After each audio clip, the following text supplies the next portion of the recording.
opportunity to distance yourself and confront this burden. Bless your soul. What do you mean? Only from what you've mentioned? Hello everybody, welcome back to Screenstars. I'm here today to bring you my review for the 2024 horror film Dead Whisper. The film is co-written and directed by Connor Sousey, and it stars Samuel Dunning, Rob Evan, Samantha Hill and Cody Gillam. Right, the film focuses on a character called Elliot. He is a solicitor. He is going through a grieving process with his wife as they clearly have lost a child.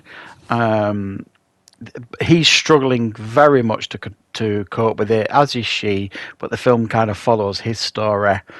And he takes up a new case that takes him to like this remote island, and once he gets on this island, a lot of creepy stuff start happening that forces him to confront his past. Right, what are my thoughts on Dead Whisper?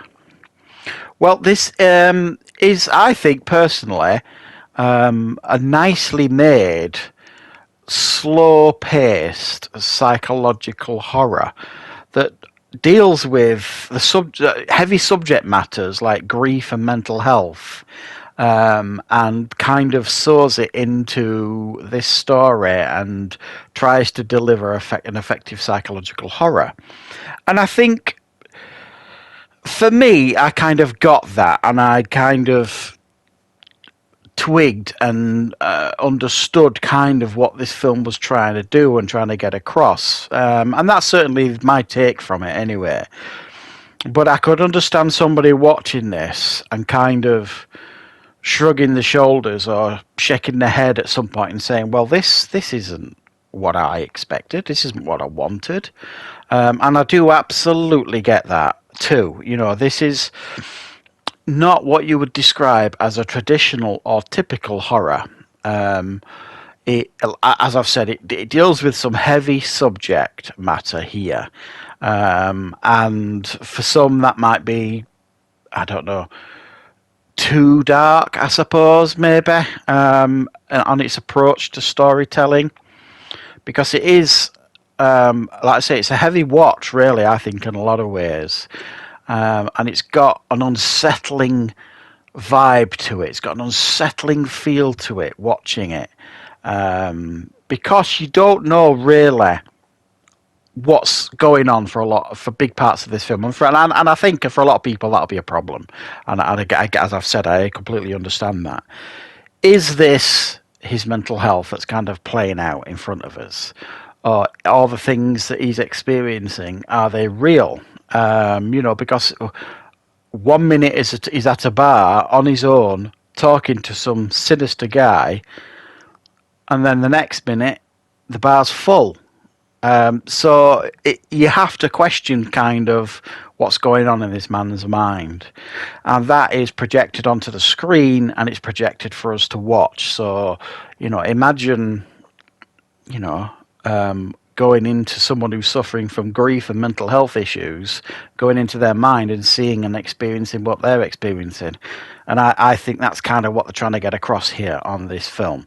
It's got a real shining vibe to it, this film. On more than one occasion, I was definitely thinking that this is kind of tipping its hat to The Shining here.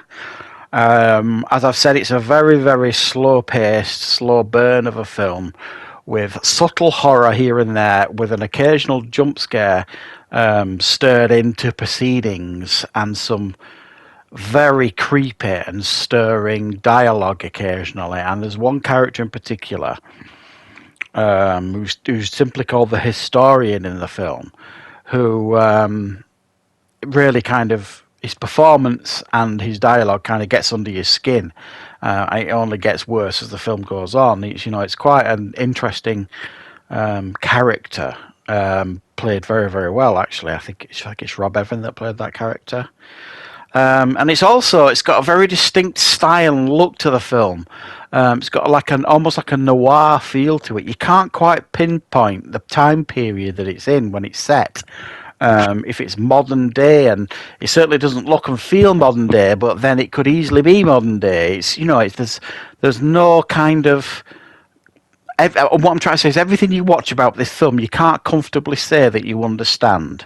You know, you can't understand the time period. You know, you can't understand what's going on, all this kind of stuff, and that's why you can never really settle with this film while you're watching it, because it kind of doesn't allow you to do that, and it just kind of makes the film a little bit more effective and a little bit creepier, and it works quite well. So I think my main issue with this film, and I think it will be a lot of people's issue, well, there's two really for me, is the slow pace.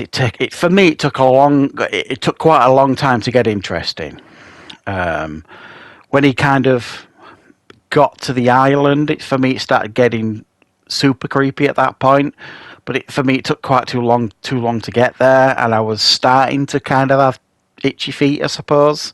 So if you're not a patient film goer, or a patient person, then you might. I consider myself to be patient, and I was starting to lose patience with this. And the ending for me was just too ambiguous. It didn't leave what I would describe as a satisfying feel at the end of the film. It didn't feel like an ending to me. But that's just me. I actually think this is quite an interesting film. I thought it was well made. I thought the characters were interesting. I thought the performances were interesting. It was shot in such a way that kind of had this like washed feeling to it again, which just kind of, for me, added to the atmosphere. It was well shot. The lighting and stuff were pretty good. You got some creepy imagery going on. It does have a lot of things going for it, this film, but I think at the end of the day, there'll be a lot of people that will watch this that will focus really heavily on the negative sides of the film. But I do think underneath is quite a thought-provoking and interesting horror film here that I did get some enjoyment out of. And I think there are people out there who like thoughtful horrors that probably will get quite a lot out of this one as well if you give it the opportunity. So thanks for watching, guys. I hope you enjoyed this review. I will, of course, be back with plenty more reviews and content on the channel very, very soon.